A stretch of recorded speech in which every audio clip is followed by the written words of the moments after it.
Hey, everybody, welcome back to another episode of Samp and Chance Boxing. I am your host, Bobby Sampson, joined as always, my man, silver glove shirt on today, Mr. Chance Michaels, Silver and bronze, yeah.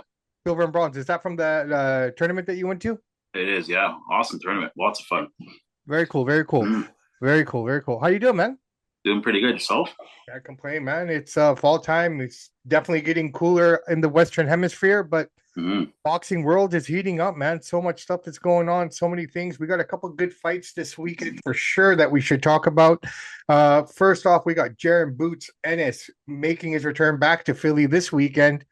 Stakes are higher now. Now they're fighting Yeah. for a junior middleweight interim title. The WBC, I believe, has an interim title on the line here for this Mm-hmm. WBA, sorry, junior middleweight title. He's going up against Usman Lima. Now, dude, honestly, this outside of this interim title, this match has no appeal to me.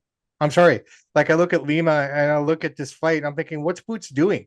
Like, For Boots is the weight jump, right? He's I wrote it down in X. I'll break it down a little bit here. He's yeah, been saying he's been operating at 60% at his previous weight class. So now he's coming up. Now that he's put on a little more muscle, a little more weight, now he's claiming that he's operating at 100%. So this is the Boots Ennis that we've missed the last couple fights. He says he's back. He's not weight drained anymore. This is his proper weight. He's come out there and finish this guy off. That's what he's selling it as, at least. Will he? I don't know, but that's the whole idea behind this. It's a bit, so I don't want to call it a tune-up fight, but it's it's definitely a tune-up fight, man. Because I mean, this will put him right in line for a title shot at one of the regular titles at this is 154, Lima's right? chance to shock the world and I maybe mean, that was a stepping stone. quite frankly, if you think about it, if Pandora beats Thurman, which he should, Mm-hmm. that's probably the next potential fight that's going to probably happen here, right? Yeah, Which or is Zoo. yeah, right. So, well, I don't know if Zoo even has a chance anymore, man. Zoo is a money fight, though. Bit of a Yeah, name. no, I guess I can see that possibly being as such, but I don't know, man. I just feel like Boots keeps kind of dragging his boots, man. Like, give us something. Like, if you're supposed to be the next big thing, you're always talking the big talk, but dude, your level of competition, I question it. I'm sorry, I think this considering fight here is going to be like a statement fight for him. He's going to come out. I'm predicting he knocks him out round 5, round 6. I think we're going to see the flashy, dance around the ring, Boots. Like I said, a tune-up fight for him. Hopefully Lima makes it a fight. I'd like to see. I mean, I don't really care about either fighter, really. I just want to see a good fight. I'd like to see Lima upset him. I don't think it's going to happen, but definitely Lima's the first shock the fight in world. North America, right? Other than that, this guy's been fighting out of Spain, Germany, the UK. I think he might have fought in Canada once as well at one point. The Angolan guy, like he's 14-1. I get it. Anything can happen in any given Yeah. time. But I just think with Boots' past history, his track record, and what he's given us in the last couple of years hasn't left me feeling like, yeah, I'm excited for a Boots fight. You know what I mean? I hear you. I hear you. Let me break this down quickly here. Please. We'll move on to the next fight. But Yeah. I think this fight is to do what you're saying, is to try to show me that Boots is back at a big money fight. So I think we're going to see the best Boots we've seen in a while. Mm-hmm. But who knows? Okay, here's a quick tail of the tape and a quick tactical preview. Ennis has superior speed, angles, and counter punching. He should dominate him at range. He'll use pivots and a stiff jab to frustrate Lima's advances, mixing in body shots, sap the challenger's stamina. Expect Ennis to target early round punishment, potentially ending it mid-fight, like I said, round 5, round 6, with his right hand. Lima likes to counter by crowding the ring, throwing in flurries, likes flowing in flurries to disrupt rhythm and land upstairs. That's what Lima does. He closes the distance constantly and turn it gritty. He might have a chance to lose in a decision. So that's basically what Lima has to do. He's got to crowd him. He's got to get gritty. He's got to hit the body, and he's got to land upstairs. That's what he likes to do. Easier Yeah. said than done with a quick, fast Boots. But yeah, I got him. I got round 5, round 6. Boots is a massive favorite here. Minus 2,500, which means you got to put down $2,500 to win 100. They're giving no chance to Lima. So if you want to make some So it's money, put gone down to $100. 2,500. Yesterday was 3,000. Yeah, it's down to 2,500. So you put Wow. $100 on Lima and he wins, you're gonna win some big money. So if Boots wins, what do you see the direction? What's your prediction on that? How do you, if you were to foresee the future, take out the Sean Mike or the Chance Michaels crystal ball? He's gonna Where fight. He's gonna fight Vendora or Zoo. the Zoo fight makes no sense. Just, just for that. Yeah, but That would still, I be don't think even oh Zoo brings that much money in, man. no, they can do it in Australia. Have a big crowd there, something like that. Most I likely guess. Fandora, but those are the rumored opponents. If Fandora gets by Thurman, which he most likely will. Yeah. So Now, let's move over to the UK, man. We're going to Sheffield, home of Dave Allen. Dave Allen here, coming off that victory off of Johnny Fisher, knocking him out in the fifth round there. This is a 50-50 fight, man. You got Dave Allen versus Arslanbek Mokuldov, the White Rhino, man. Mm-hmm. This fight looks really, really interesting. This is not a cherry pick fight. Dave took the hardest fight he possibly could, seems to me. He's putting a lot on the line here, man. I'm honestly leaning more towards Makamudov here. Yourself. It's a tough fight, man. Like, I mean, I like to see, my heart wants me to see Dave Allen win. Now, breaking down the betting odds, they have a slight favorite for Dave Allen by 52%. So it's basically, like you said, it's a 50-50 pick 'em fight. But here's my breakdown, or this is my prediction of my breakdown. Heart overhead in this banger. Dave Allen by UD. He'll use savvy footwork to close the distance, piling body shots to Makhmudov's tank-like body, outworking late amid the crowd frenzy. Makhmudov power could loom large and potentially knock Dave Allen down within 1 to 4 rounds. So if Makhmudov's going to finish him off, because Dave can get sloppy on defense, he'll catch him between rounds 1 and 4. I think if it gets past the 4th round and Allen's not too damaged, I could see Allen winning this fight. UD. It's going to be a great fight. It's 50-50. This is going to be exciting. This is the fight of the weekend for sure. Two guys yeah. Bang. Somebody might. It's almost too obvious somebody's going down, which makes me lead to believe that we're going to see a decision here. Well, I feel my personal take is, and something against Dave Allen, both these guys are coming into this fight with checkered careers, right? Oh yeah. I mean, Allen's rocking a 24. Pardon me. Give me a second here to bring up my note here that I had. Allen's 24-7-2. And Mokudov is 20. Yeah, and Mokudov is 20-19. But Makhmudov has a 95% KO rate. Allen has 79%. Well, this is why I'm leaning towards Makhmudov, right? Like I just feel like Johnny Fisher was a different fish. Yeah. Obviously, right? Pardon the pun. But I mean, by all accounts, I think he beat Fisher twice. He lost controversially in the first one, came back, definitively beat him in 5 rounds with nobody's business. But that being said, I'm just like, my prediction is I feel Makhmudov's power might be too much. You're saying Makhmudov's chin is questionably got rocked in his last fight. He did, but I don't know if Allen can get in there that way, though, because I don't know how. Like, again, I'm sure they're training for this. I'm sure they're preparing as best as they can. But I just feel that he has to be wary of that power. And if he's not wary and he's if he's not too guarded for the first 4 rounds, if he gets tagged, he could be done, man. I'm going Makhmudov in 4-5 myself.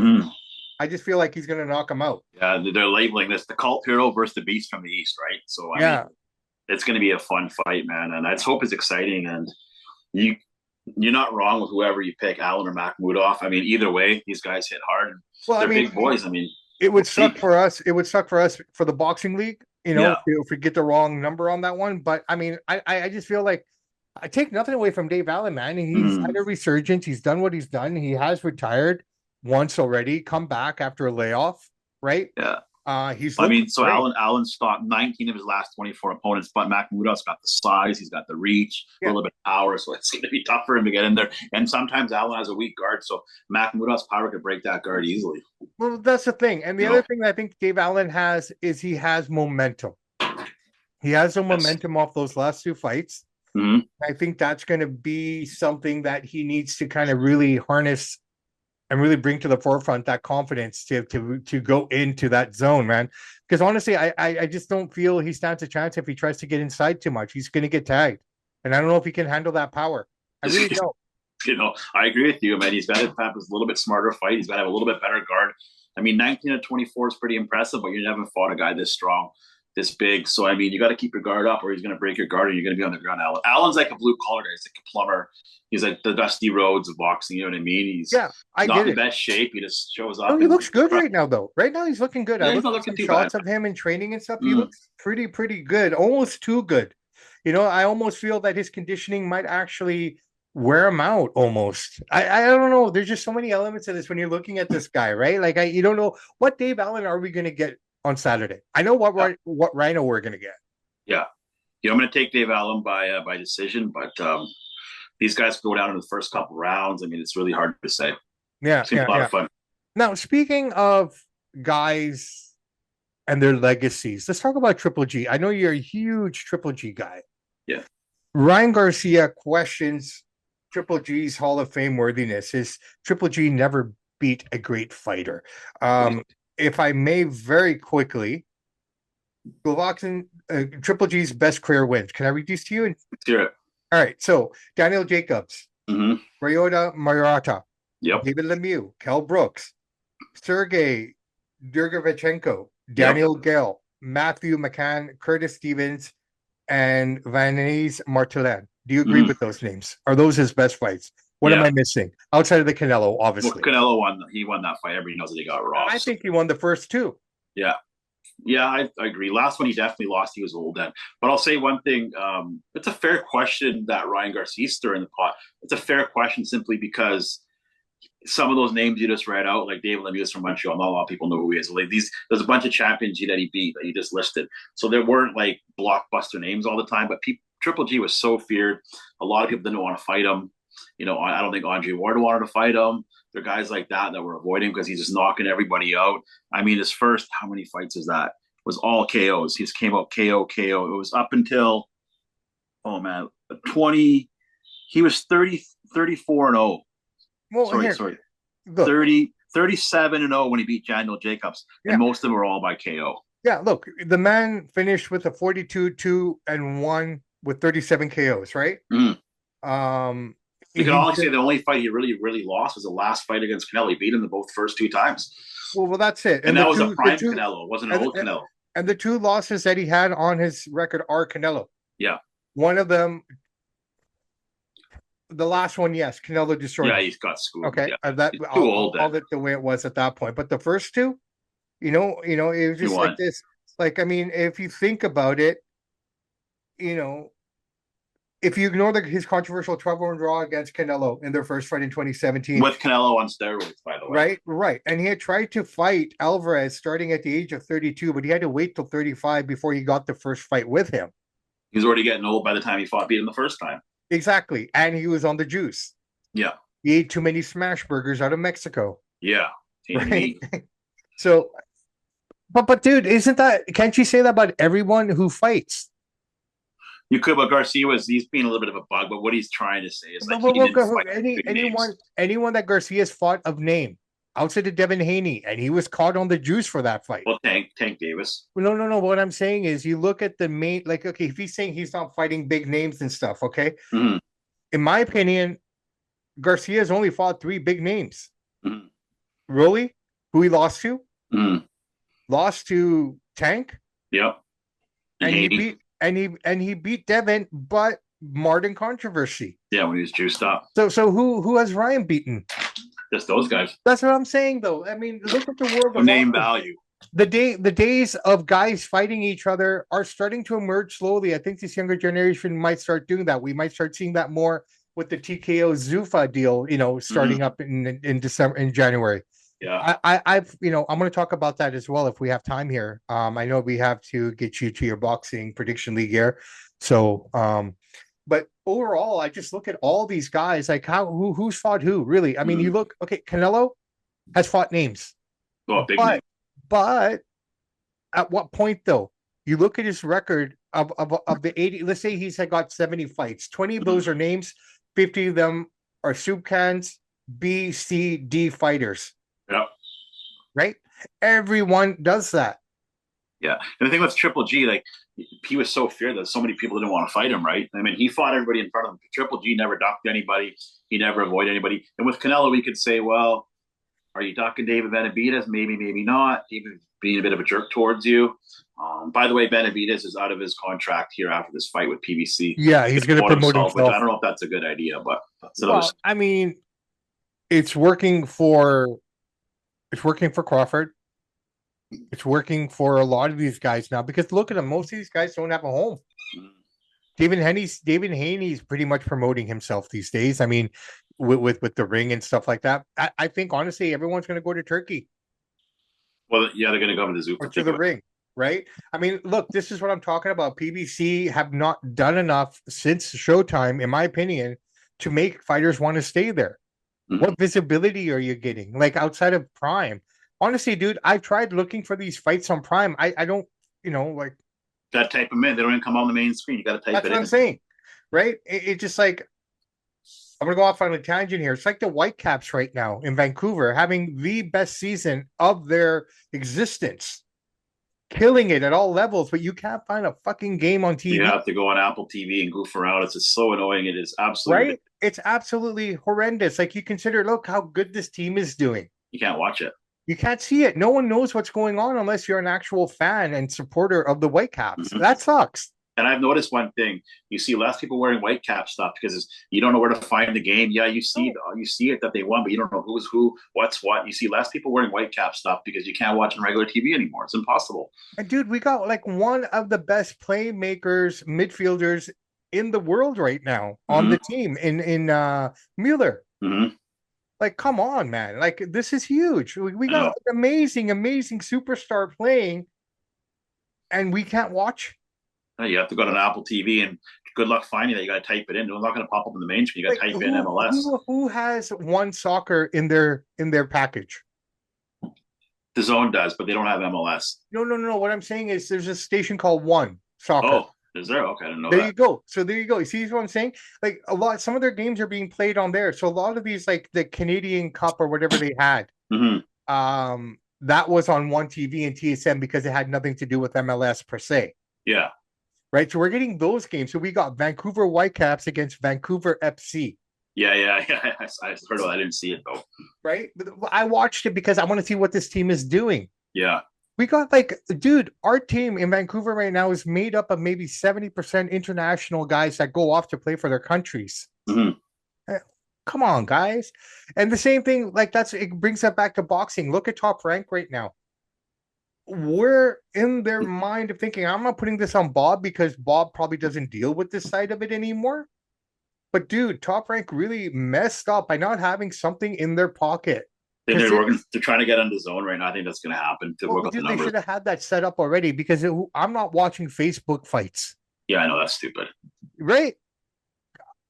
No, I Just agree with you. That's bad, man. They need to get on some sort of streaming. Pick one. Pick one. Pick Paramount. Pick Amazon. Pick the Zone. But get on something, guys, so we can watch it. well, I think There's Paramount, so much talent on that look, roster. TKO's taken over Paramount. Yeah, that's true. What do you So think of that deal, man? How do you feel about it? good. Good for them. Yeah, But because Paramount, the what does world, the that future mean is though? streaming, What right? what does that mean for people in Canada or around the world who don't have Paramount? How does that work? Does Gotta that buy it. stay? Well, no, no, no. But does that still stay with, like, for example, here in Canada, we get it on Sportsnet, right? We get all the fights, this and that, and then if you want the pay-per-view, you have to order through the Sportsnet Plus app or Well, whatever. they're getting rid of the pay per views, right? This is all going to be one package now. Right. But how does that work for the rest of the world? That's only for America. I think it's going to be. I think it's going to be standard across the board pretty quick here. Actually, right, but I'm just trying to understand how they're going to work with the Well, pay per affiliate. views are done now. When you buy the whatever it's the Zone, whatever it's Paramount, there'll be no more pay per views. It's part of the package. But the price of the monthly package is going to go up a little bit because you give me the pay per views for free. That's the idea. But I get that, but the zone's worldwide, so that's easy to do. It Yeah. doesn't matter where you are, you can find the zone. Hmm. But in Canada, we can't get Paramount. Yeah, we got Paramount here. I have it. You have to subscribe to it though through Amazon or something, right? Yeah, or you can do a separate app. It is Amazon owns it. Okay, okay. So yeah, you can do it that way. I But haven't really looked into it and seen what's what. What yeah. else is going on here, So I man? get what Garcia is saying. Like he has a Triple E is obviously a Hall of Famer. He's been a little bit of a bug. He's right in a sense of the way that the names he beat weren't household names. Like I love David Lemieux. He's one of my favorite Canadian fighters. He's Sure. a champion. But in America, it's like, who is he? I get what he's saying. Anyway, he's being a bit of a bug. Fair question, I guess. It's a good question for debate. Well, it's a But question that's what that, Garcia does. You get to look, talk, dude, right? outside of pardon me, I think, where do I draw the line here? I'll say 1999. Okay, I'm being generous with that line. From 1999 down into history, to Mhm. the beginning of the 19th century, those fighters probably fought everybody. That time and era of the four kings where all four guys fought everybody, no one shied away from nobody. Mhm. That I get that. Those guys are probably the only true deserving Hall of Famers because of the Mhm. fight they had. But you look at even their records. You look at Lennox Lewis's records. Until he fought Holyfield, until he fought Tyson, until he fought the Klitschko's, who did he fight? Well, he Is that a fought Hall of Fame? No, but I'm just saying. It just Reddick Bowl, a couple guys like that. right. But I'm just saying, like for the most part, most of these guys haven't fought anyone until the end of their careers when they get those big fights, right? Yeah, well, some of them are coming up, still trying to make a name for themselves on the way Yeah. up. But I know what you mean. Yeah. So, like, I mean, Boots Ennis is a prime example of this. Is he a Hall of Famer? Right now, no. No.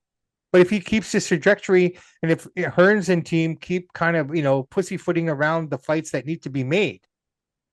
Well, I think that's why they're thinking, hey, you're going to come out, you're going to finish this guy off spectacular Boots fashion, wear a flashy outfit, you dance around, style around, make a big splash, and we're going to fight. Fedora, most likely. And Fedora is going to take him to school. It's just too tall for that weight, man. Do you think Fedora beats him? I think Fedora could beat Boots. Yeah, they'd be close. Boots, you got to get in on that guy. He's so damn tall, and he's a beanpole, right? He's so tall. He should be fighting at heavyweight. He's just so skinny. Thurman deserve a shot. No. What's the hell for that? What's the point of that fight then? Couple bucks. Give him a chance. And this is where PBC is making mistakes. Why would you make that fight? That makes no sense at all. I rather see Errol Spence fight Fedora. Yeah, me too. I think it's just some name value, right? Because Keith Thurman's got a bit of a name. What's Keith Thurman most famous for? He had an undefeated record. He mouthed off Manny Pacquiao. I was at the fight in 2019. He got knocked down the first round and beat by Pacquiao, and he talked all that crap. It's just like that's what he's known for now. Yeah. Speaking of Manny, what's going on with him, man? He's fighting Rolly. They announced January 24th. That's amazing. In Vegas. Yep. He's going That's an interesting fight, man. He wanted Tank, but Tank's tied up with the Jake stuff, right? He said, I'll take Tank, Rolly, Garcia, like whoever wants to do it. I want to honestly, I think Rolly would be a great fight for him. Just done. Doing it January 24th. Good for Rolly for doing it. And Rolly, biggest payday of his career. I don't blame Rolly. Why wouldn't you, right? Well, dude, if look, he didn't look bad against what's his Barrios at all. Yeah. Oh, he looked great. Like I think we all walked away from that fight. He won too. He won that fight, right? Mm-hmm. Barrios got lucky. Got lucky. It's just under PBC. It's under PBC. Oh, I know. Yeah, no, it's under PBC. So that's a big fight for them too, right? Yeah. So Manny, good for Manny. Manny doesn't fear anybody. You want to fight, he'll fight you. It's not like Mayweather where he'll duck you and wait you out. You want to go. This guy's 16 years older than Rolly? But I don't know how old Rolly is. Was he 31, 32? I think Manny's son's making his debut this weekend or on that card. Yeah. Manny has a card coming out here in California, what he's calling an MP Promotions or whatever. Yeah. He's got his son out there. So that should be interesting as well. How many sons does he have? I thought he had already one son in the ring. He does, yeah. Big shoes to fill, man. You're never going to fill dad's shoes. Well, dude, I mean, possible. He has to be even better, even more spectacular to even. I think, honestly, the best thing for him to do, unfortunately, he carries, it's not unfortunately, carrying the Pacquiao name just brings the pressure on its own. There's not many guys in LSU's, we'll throw wrestling in here, in wrestling and boxing that have outdone their dad. There's a couple. Rock is number one. Randy Orton did it, but most guys are like Kurt Henning's kid. Well, hey man, if you think about it, Roman Reigns. Yeah, there's a couple. There's a few. Very hard. Boxing, I think the only two guys. It's hard for me to fathom a guy because I mean, when we look at the art and the science of boxing, 99% of these guys come from impoverished families, welfare. The ghettos, the barrios, the slums, depending where you are from the world. There's not many guys that want to become boxers that have a middle class or upper class life, correct?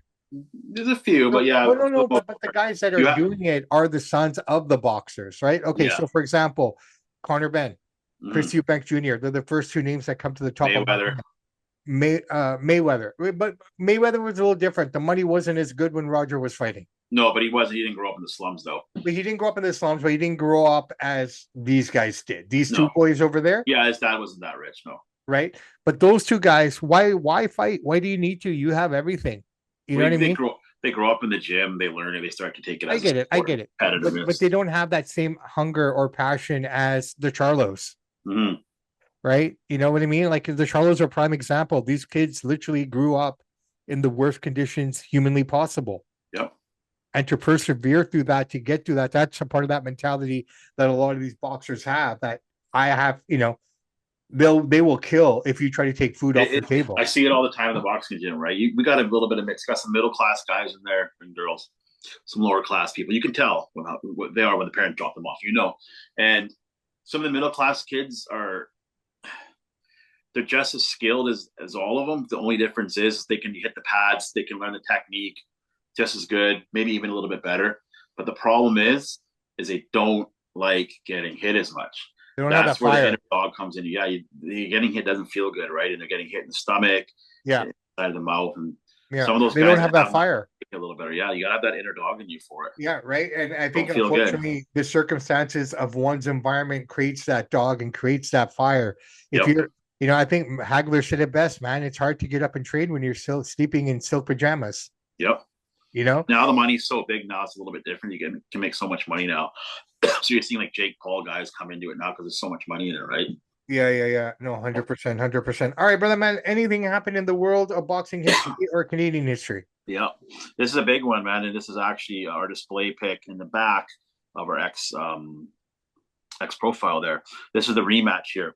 Jose Luis Castilla avenges loss with a vicious KO fourth round of Diego Chico Corrales at the Thomas and Mack Center in Las Vegas in 2005. The rematch went anything but smoothly. Before the fight, Castillo's personal doctor was caught attempting to stick his foot under the scale and manipulated as Castillo failed to make weight. The fight still went on. However, the title was on the line. In terms of excitement, this fight was basically an extension of the first Clash we saw. Amazing fight, one of the best ever. But Castillo's extra weight seemed to drain him, and he was able to absorb Corrales' punches better and land with a bit more power. In the fourth, a left hook from Castillo absolutely flattened Corrales, who couldn't make it up. Castillo said after the fight, I knew he wasn't getting up. I told everyone before the fight, seventh round KO, I got him in the fourth. And too bad about Chico Corrales, one of my favorite fighters, ended up dying in 2007 in a motorcycle accident out in Sin City. So Yeah, yeah. I heard about that. That was unfortunate, man. yeah, That great was fight. Like not unfortunate. quite as good as the first one, but pretty close. Crazy, crazy, crazy. All right. You got some Anything? Canadian history here. I'm going to bring this guy up here. Yeah. He's not too well known, but his name is Dale Walters. He's in the BC Sports Hall of Fame. He had a I little bit know, of an Dale. acting career too. Yeah, but you might, but most people don't. So Yeah. he's actually going to be coming on the show pretty soon. I've actually been talking to him today. Oh, okay. But I want to give up a quick little because this Tony Pep guy is one of my good friends, buddies. So quick little recap on Dale Walters here. Mhm. Walters capped his amateur career with an impressive victory over newly crowned U.S. national champion Lyndon Walker, finishing up his amateur record of 165 wins, 12 losses. Pretty impressive. The Wow. victory came at a huge cost as Walters suffered a broken hand, which would hinder the rest of his career. Turning professional, Walters amassed 7 victories and only 1 single loss. But the most notable fight that he had against Tony Pep in one of Vancouver's most memorable fights in the last 30 years. Crazy. I met Tony Pep many times. This is a very cool guy. Tough dude. Very cool. Very, Yeah. very cool. Good history, man. And hopefully we can get Dale on the show, man. We've had a nice little run here. We had the professor on this week. We had Jimmy Corderas on as well, man. So Yeah. Cool. What a nice guy he is. what an amazing guy, dude. Very genuine, good guy. Beautiful, beautiful human being that guy was. So make sure to check that out as well. Yeah. Guys, WSN, we are on, it's a boxing show, but we are on the Wrestling Society Network as well. So you can catch us on that platform. Roku, Apple TV, you name it, it's everywhere. Patreon too now, Chance. Tim Hortons has raised their cup of coffee by 4 or 5 cents, by the way, just so you know. So it's probably cheaper to watch this content than it is to actually buy a cup of coffee. I bet. Yeah, no, it's good content. You got something for everybody there. Absolutely, man. So many different. You want to hear any kind of style of podcast or conversation, you can probably find it there. Mm-hmm. Right. So we're gonna set something up where we're gonna have you and Bear go at it one-on-one. Yeah, I like some of the stuff that he says. Like the one thing that was a good conversation you guys had, and the one thing that I did like what he said, which I absolutely agree with him. I didn't think he had it in it, but he said this is lazy book, and I was like, holy crap! For Bear, like he's passionate, right? And you know what? he wants to be mad about what Vince Russo said about DI. Fair enough. That's fine. My thing is, I'm just going to go by the numbers and what he's accomplished, and we'll just have a friendly debate. And Yeah. the We'll people set can that up. decide who's right and who's wrong. And that's what makes it fun, right? 100%. We'll set that up very soon here, indeed. All right, Chance, I tell you what, let's get out of here. Let's wrap it up. Let's call it a day. So, Dave Allen, Boots Ennis, Great fight. main headliners this weekend. It's otherwise a quiet October after this again. Nothing picks up again till November. Fights all week long, but yeah, man, it is what it is. Oh, by the way, I got to say one thing. I was at my daughter's jiu-jitsu class. I looked over and I've never seen it before. I actually saw a guy. I don't know, some guy's like 30 years old, and he was wearing a David Benavidez shirt. Nice. Just so happened I had my David Benavidez shirt on. And I've never seen anybody else wear a David Benavidez shirt besides me and you before. So out this way, at least. Yeah. So did you strike up a combo? He just said, nice shirt. I'm like, oh, nice shirt. that was it. Thanks, brother. We had to get out of there because the kids are shuffling out. But yeah, so all right, pretty cool. Very cool. It's cool when some things like that happen, right? Because a lot of times, I mean, for myself, I wear shit that most people don't wear. Yeah, exactly. So when like my t-shirts and stuff. So when you do see someone wearing the same gear, you're like, hey, okay, respect. Exactly. I get that. Cool. I get that. All right, guys. I'm Bobby Sampson. He is Mr. Chance Michaels. And in the words of the great AC/DC, those that download, like, and subscribe to the podcast, we salute you. Yeah, we do salute you. Absolutely. And guys, remember, the days are getting shorter again. Time change is coming. Unfortunately, we still have to deal with that nonsense. I hate it. I think it's a waste of time personally. But hey, it's just a part of life. But I can understand if people are feeling groggy or lethargic. So that makes me say to you so much more. Get into some sort of physical activity, even if it's walking, even if it's just doing knee raises. Get out of bed, do some stretching. Your body will thank you for it. Your mind will thank you for it. And you know what? Chances are you probably won't have an accident on the way to work. Yep. Because you're alert. So you have to make the concerted effort in order to be a better person. You can't just rely on the environment and the things around you. The work has to come from within. Samp and Chance are out.